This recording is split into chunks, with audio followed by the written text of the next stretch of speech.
What's up, guys, and welcome to the Lei Shen Raid Guide. As always, this is going to be on 25-man. This is going to be normal mode, and I was playing fire for this fight. The abilities will be scrolling above my head. Now, there are a ton of abilities for this fight, so keep that in mind as well, that if you need to stop and look through the dungeon journal, watch other guides as well. This fight is one of those fights where the more people's opinion you can get, especially if you're going into this fight for normal, probably the better off you are. The reason I say that is because there's just so much stuff going on in this fight, guys, that you really need to be careful with what's going on. So let's get right into it. The first thing that you need to understand is you do need two tanks. Tanks, you need to understand how the debuff you get works. You need to understand that you need to run away so it does less damage. You also need to understand how decapitate works. So go ahead and stop those so you know when to switch and when to taunt off each other and being in the right position. Okay, tanks have a huge job in this fight, first off, because of the fact that each quadrant of the room can fill up with a different, has its own energy bar.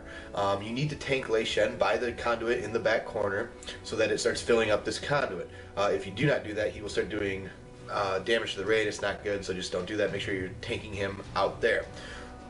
The thing that you need to understand is which conduit does which abilities, okay? There's static shock, there's diffused, the diffusion chain, which is like the diffuse lightning. There is the balls, the bouncing balls, and then there is the overcharge. The easiest one to deal with really depends on your raid group, okay? And the reason I say that is because it's going to go through whatever one you feel your raid can easily work with. Now in 25-man, we decided to start by making the east platform go down during the first transitional phase. How do you make sure of what platform is going down? You make sure that that platform has the highest energy when you go into the transition phase. So what we did was we pushed the first one to 90 and then trying to go, 70, 70, 70, or whatever it is for your DPS, depending on how good your DPS is, to get it around. It really doesn't matter at that point, but you do need to understand that the highest one will be the one that goes down, and you don't want to level them up. So what you really want to do is make sure that you're starting with whatever one your group finds the hardest difficulty, because then once the transition phase is over, you will no longer have to deal with that ability. The other things that you need to understand during this fight, the main abilities that he's doing is he will always put down these white pools on the ground. These white pools are bad, okay? You obviously do not want to stand in those. You want to be, the further away you are, the less damage they do. Now you don't have to be obscene with it, but that's just the way it is. As you can see in the background here, we just started the first transitional phase. How these transitional phases work is you want to spread your raid among all four of the quadrants, at least during the first one. You then pretty much want to stay spread out until you need to stack. That's really the rule of thumb, is stay spread until you need to stack. The only reasons you would need to stack are for overcharge, so you don't get stunned, are for static shock, so that you split that damage amongst your group. And that's really it. The only other two abilities, because you do get all four abilities during this, so the balls, which you see here, you want to make sure that you're soaking those, and then you want to stay spread out for the diffusion chain so you don't get little ads. The biggest thing, guys, is going to be understanding these transition phases, getting everybody in the right spots, and practicing them, okay? The transition phases on normal mode are going to be the parts that take your group the longest to figure out.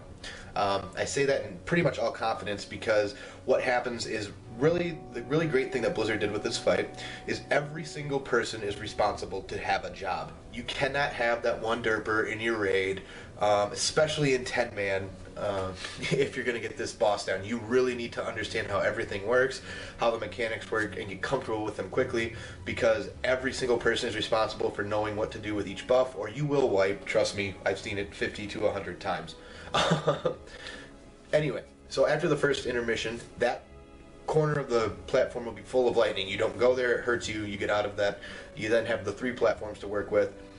Rinse and repeat. The only difference is now you have ball lightning in this phase as well. So you want to stay spread out for that. It will spawn little ads. As soon as the little ads come out, you stack up on the boss, GG.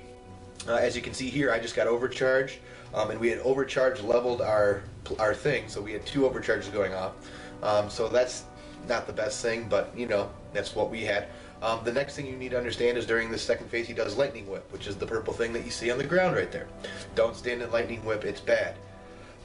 Also understand that because there's no diffusion chain, you can stack up during this phase. The only time that you need to spread out is when ball lightning is coming. So understand how the mechanics work so that you know when you need to spread out. Other than that, it makes it a lot easier on the healers during this phase, except for when the ball lightning does come out. Then you do need to make sure you have cooldowns ready.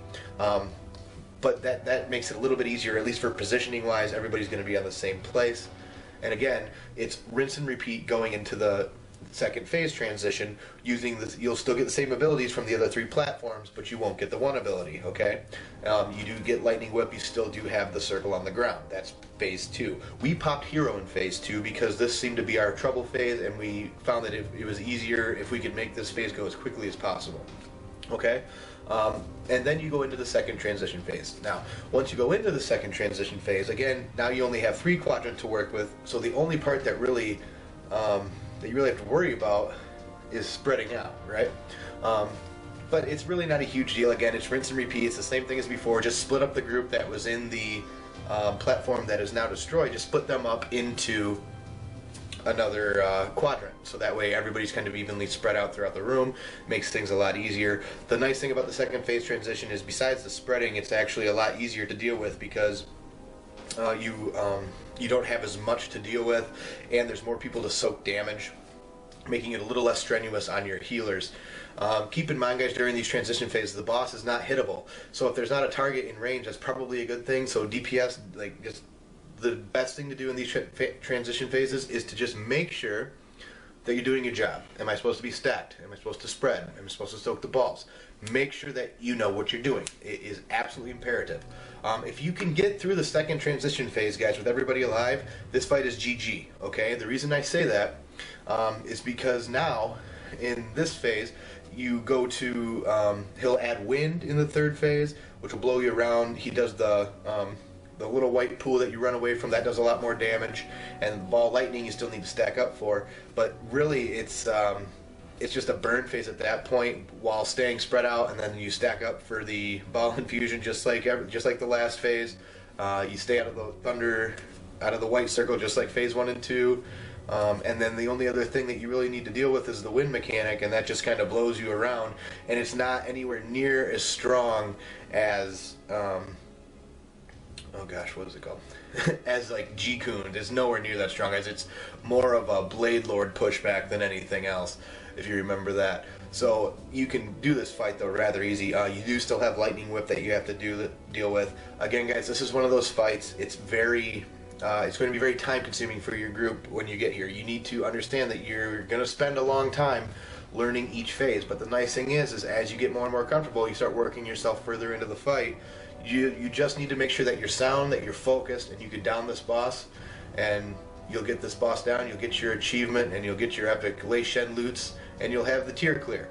So I hope you guys enjoyed this guide, and as always, see you in the next one.